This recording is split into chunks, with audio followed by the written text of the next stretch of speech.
Warning, this is part 2 of a 2-part video.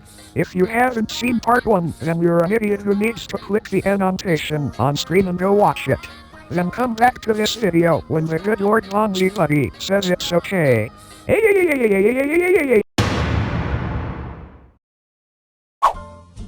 I really like Finding Nemo. It's a very touching movie about the importance of family and a fun adventure that anyone can enjoy.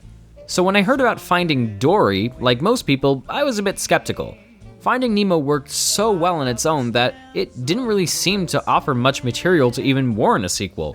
But knowing Pixar, they wouldn't go about making sequels unless they came up with something clever and creative enough to keep the story going. Which doesn't explain Monsters University, but they found something good with Finding Dory. Our favorite forgetful fish is back, voiced by Ellen DeGeneres, and while searching for her parents, she ends up in a marine biology place where the fish are kept in captivity. With the help of Marlin, his son Nemo, an octopus named Hank, and some plot-convenient flashbacks, Dory is willing to do whatever it takes to find her mom and dad. Finding Dory is the kind of sequel that doesn't exactly continue the story, but that's not really a bad thing. There are moments where it borrows a little too much from the first film, like the turtles and such, and it has a couple here we go again moments that I normally don't like in sequels, but those are all in like the first 15 minutes or so, and after that is when the film starts following its own path. And like I said, the movie doesn't continue the story from the first one, instead it decides to expand on Dory's character. Her being frustrated with her memory problem was touched upon in the first movie, but it's the main focus here, and I like what they did with it. Not remembering some things can get her in trouble, but the things she can remember could get her out of trouble. Her greatest weakness is her greatest strength, and it makes her a much more interesting character. Finding Dory is by no means perfect. The humor can either make me chuckle or get no reaction out of me, even if the comedy doesn't play a huge part. I don't find the new characters to be as funny or interesting as the Pelicans or the Fish Tank Gang, and the plot-convenient flashbacks can be a bit too plot-convenient. But like many of Pixar's films, particularly the original Finding Nemo, the real strength of the film comes from the heart. Finding Dory has a very strong emotional center, that being Ellen DeGeneres. She completely owns the character of Dory, and you can tell she's been waiting to say these lines for well over 13 years. Every line of dialogue she delivers feels real, and Dory already gets greatly expanded on in terms of her character, so this could really change how people perceive Ellen as an actress. Or she can stick to scaring Taylor Swift in the bathroom. So, is Finding Dory as good as the first movie? Well, Finding Nemo was already a hard movie to top, but Pixar sequels don't normally try to be better than their predecessors. Some of them I don't think even try to be good movies. They just expand on the world or continue the story like good sequels should do. And Finding Dory is a good sequel. I definitely wouldn't mind swimming with these fish again. That was terrible. Why did I write that? One of Disney's philosophies as a company seems to be, once we've got our hands on a popular name, milk as much out of it as we can, while still producing good products. It was bound to happen once they got the rights to Star Wars, but like I said, they can still make good products. And since I mentioned Star Wars, yep, I'm talking about Rogue One. This movie tells the story of the rebels who stole the plans to the Death Star, a story that was kinda brushed over in A New Hope, so at first it's kinda cool to see a movie dedicated to it. But in Rogue One, the story isn't as deep as you would imagine. It really is just the rebels stealing the plans to the Death Star, with a lot of talking. To be frank, Rogue One has a lot of things that should keep it off the list. There's quite a few moments where it takes the characters about 10 minutes to say something you can only say in a couple seconds. It doesn't help that I don't particularly find the characters very interesting. Jyn Erso is pretty much Rey from Force Awakens, but a little bit cuter. Then again, it is Felicity Jones. Felicity Jones. It's the third time that's happened to me already. And I can't even give you everyone else's names. There's that guy played by Manolo from The Book of Life. Have you seen that movie? It's a really good movie, check it out. And honestly, I hope Disney doesn't go too crazy with these Star Wars movies. We're supposed to get a new Star Wars film every year for the next couple of years, and it sounded cool at first, but after seeing Rogue One, I'm almost kind of dreading it. Star Wars was always like an event. Every time a new Star Wars movie came out, it was a big deal. When Force Awakens came out, it was a big deal. Even when Phantom Menace came out, it was a big deal. They were big deals because they came out years after everyone thought Star Wars was over. So when it came back, everybody was happy. Now that we're getting a Star Wars movie once a year, I'm worried that the feeling of excitement is gonna wear off, and people are gonna get sick of them. At least, I might. I like Star Wars, but there's only so much of it I can take. So why is Rogue One the movie that bumped Moana off the list? To tell you the truth, it's down to Tarkin and Vader. People complain that the younger Peter Cushing doesn't look that great and is disrespectful to him, but I don't see it. I was blown away by the CG used to bring him back from the dead. It looked just like him, it was scary. And then of course, we have Darth frickin' Vader.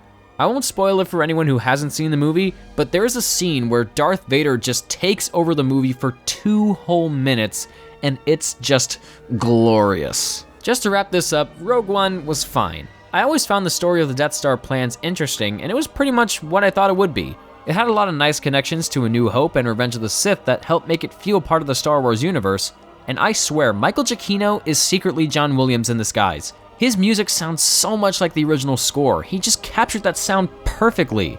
And I should mention, it was a very interesting day because I saw Rogue One on the day of Carrie Fisher's passing.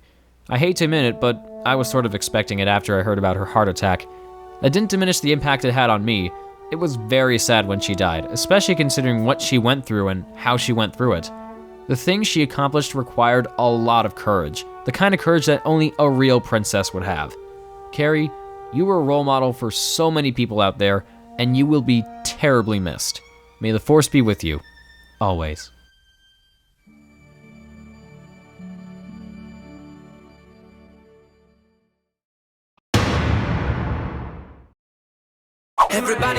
DreamWorks is a company that can't seem to decide what kind of movies they want to keep making.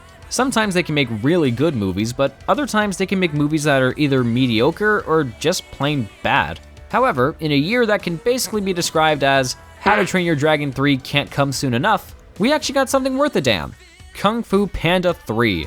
The Kung Fu Panda movies have just gotten consistently better with each film that comes out, basically making it DreamWorks' closest equivalent to the Toy Story movies. The first movie was a pleasant surprise and had a charming story with the right amount of heart and humor, and the second movie took everything from its predecessor and made it so much better. And when it ended on such a fascinating note, I can only hope that it would be expanded on in the third movie. And I was right. Poe the Dragon Warrior, once again voiced by Jack Black, must now become a true master for the Furious Five to train under. While he's being prepared to take on this responsibility, a new villain voiced by J.K. Simmons is taking the chi from legendary kung fu masters and threatening to use it to take over all of China. China. At the same time, Poe is reunited with his birth father, voiced by Bryan Cranston. So it's a story about Poe learning more about himself and his past, while continuing to mature and grow into a more powerful warrior. This movie is written by the same duo responsible for the first 2 films, and once again they deliver the perfect amount of comedy and drama that helps make these movies so wonderful. It's funny when it needs to be funny, it's dramatic when it needs to be dramatic, it's action-packed when it needs to be action-packed. I think you get the idea. And just like the second movie, it takes what was already established and builds upon it, continuing the story instead of just reusing the same story again and again. I just hate it when sequels feel like they need to be exactly like the first movie.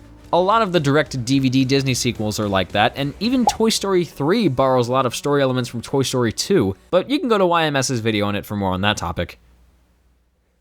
So it's extremely refreshing to see a series of movies get bigger and better while having each film stand out on their own, whether it be through the story or the visuals. The Kung Fu Panda movies are all great, but the third one definitely takes the cake. And knowing Poe, he probably ate it too. Did I just steal a joke from a Yu-Gi-Oh movie? Wow.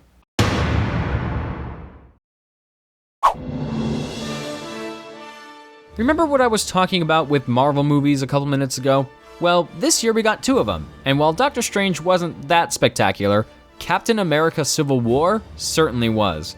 I haven't read the Civil War comics, but I am familiar with some elements, and I get how big of a deal it is for comic book fans. After seeing the movie, I completely understand why. The government feels that the Avengers are causing too many casualties. Wait, they're just realizing this now? So they want to pass a law called the Sokovia Accords. If the Avengers agree to sign it, that means they would only take action under government orders. Captain America, played by Chris Evans, doesn't want to sign it because he feels that he and the Avengers should be responsible for how they use their powers. But Iron Man, played by Robert Downey Jr., thinks they should sign it because he thinks being controlled by the government would keep them from hurting anyone else. This is where the drama and the conflict comes from. Not from some big bad guy trying to split them apart, but because of their differing opinions on a very serious issue. And the movie doesn't portray either of them as a villain. Their points are valid and understandable, unlike mine with most of my reviews, so even the viewers themselves are torn between which one of them they want to root for. But you know what? I could talk about all that some other time. Let me give you one big reason why I went to see this movie. It wasn't for Iron Man or the airport fight or even Captain America himself. It was for Spider-Man. I'm a huge Spider-Man fan. I grew up reading the comics, watching the shows, and being terrified by the movies, which is kind of embarrassing considering how goofy those movies really are. Butterfingers. Better not lay a finger on my butterfinger. So when I heard that Marvel and Sony were going to be working together to bring Spider-Man into the Marvel Cinematic Universe, I knew I had to see this movie. And even though he was only on screen for a total of 30 minutes, he did not disappoint. I'm one of the few people who really enjoy the Amazing Spider-Man movies, so I was a little upset that Andrew Garfield didn't come back. But Tom Holland pleasantly surprised me. He had everything I liked about Tobey Maguire as Peter Parker, and everything I liked about Andrew Garfield as Spider-Man. I especially liked that they showed him 6 months after getting his powers, so no origin and no Uncle Ben stuff that we've already seen. Yay. Now, would I go so far as to call him the best film version of Spider-Man to date? I don't know yet. He was great, don't get me wrong, but I feel like it would be more appropriate to wait until Homecoming comes around to decide on that. For now, I'm still gonna go with Andrew Garfield. I know a lot of people are nostalgic for Tobey Maguire, but yeah, I'm gonna say it, Andrew Garfield was better.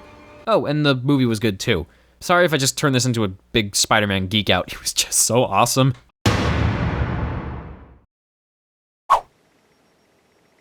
You might have noticed that a lot of movies on this list have either been sequels, reboots, remakes, adaptations, sequels to remakes, remakes of reboots, all the typical Hollywood fluff. So, for me, it's even better to know that my favorite from this past year is none of those things. It's not a sequel or a reboot of a remake of anything, it's not based on a book, it's not a reboot or a remake of anything that already exists. This is an original story with original characters, and it gave me the best cinematic experience I've had all year. With that said, my favorite movie from 2016 is Kubo and the Two Strings. This movie was legitimately like nothing I've ever seen. It's made by Laika, the same studio that gave us Coraline and Paranorman and the Box Trolls. These guys are incredibly underrated as artists, and Kubo really shows off their skills at their absolute best. And yet the story is actually pretty simple. A boy named Kubo is off on an adventure to defeat the Moon King. Joining him is a monkey voiced by Charlize Theron and a beetle voiced by Matthew McConaughey. So with a plot that basic, what could possibly make this movie better than any of the films I've just mentioned? Well, where do I begin? I guess I could start with the animation. Would you believe me if I told you this was all stop motion? Yeah, as in that kind of animation where everything is made by hand and shot frame by frame. There are computer effects used here and there, but things like this giant skeleton creature and this temple emerging from the ground are all done with stop motion. That is amazing! And the movie doesn't pander to anyone. Most of these newer kids films I've seen don't do anything really creative or smart, they just play it safe with predictable humor and conventional stories and cliches. Kubo and the Two Strings is a movie that takes risks. It's like an 80s kids film in a sense, something really dark and engaging that pulled no punches, but still drew you in with its story and characters. There are no cheats made to assure a happy ending, it's a pure and real kind of story. It brilliantly uses Japanese culture to create its own timeless environment. I love the martial arts. I love the way Kubo tells stories by using moving origami figures. I love the scenery. Just look at these backgrounds, they're gorgeous. The theme of storytelling and how everything has to end is brilliantly explored through the perspective of Kubo. He loses a lot of things, including his own eye, but he grows and develops as a person as well as a character. Even the title of the movie is brilliant. Kubo carries around a shamisen that's normally a 3-stringed instrument, so you'd think that the title doesn't make any sense, but there's a part of the movie where it gives the title a much deeper meaning than anyone could have given it credit for. I won't dare spoil it for you here. I urge you to check it out yourself. It's brilliant. I've been using that word a lot, I've just noticed, but that's the one word that perfectly sums up the entire movie. It's brilliant. Kubo and the Two Strings is not only my favorite movie of 2016, now it's also one of my favorite animated movies as well as one of my all-time favorite movies in general. My only problem with this movie is that practically nobody else I knew went to go see it. It's really one of those movies that you think about seeing but don't feel compelled enough to go see, unless you're like me, where you just were dying to see it in theaters after seeing the first trailer. And I know damn well why this movie wasn't a big hit, because it's an original idea. We, as the general public, have gotten too comfortable with seeing things that we're used to seeing. Comic book movies, action movies, 3D animated movies made by Disney or Pixar or DreamWorks or Illumination. When we get stuck in a routine, it's hard to break away from it. So when something different comes around and tries to challenge us, we don't even bat an eye. It's sad, but it's true. I hate the fact that I live in a world where The Secret Life of Pets grossed more than this wonderfully written, wonderfully animated, legitimate work of art. But I understand why it did, because original ideas just don't get as much attention as those bigger films that come out. Or if they do, then they're mostly by a company that people recognize. We can't do much about it, but what we can do is try to spread the word about films that deserve to be talked about. Kubo and the Two Strings is one of those films that deserves to be talked about. Please, please, please buy this movie on DVD or Blu-ray. Do whatever you can to watch this movie. You will love it. I know I did. That's why it's my absolute favorite movie from 2016.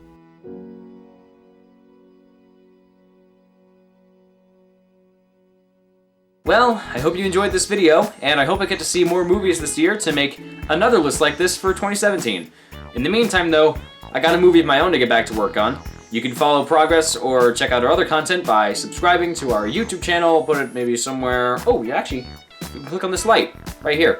This little light right here. You can click on that to subscribe to our channel and follow us on social media like Facebook, Twitter, Tumblr, all that stuff. I'm Italian. I like to wave my hands around a lot. That's not racist. Anyway, with that said, this is Mark, aka Marc Lovallo, bidding you all a smashing farewell. Wow.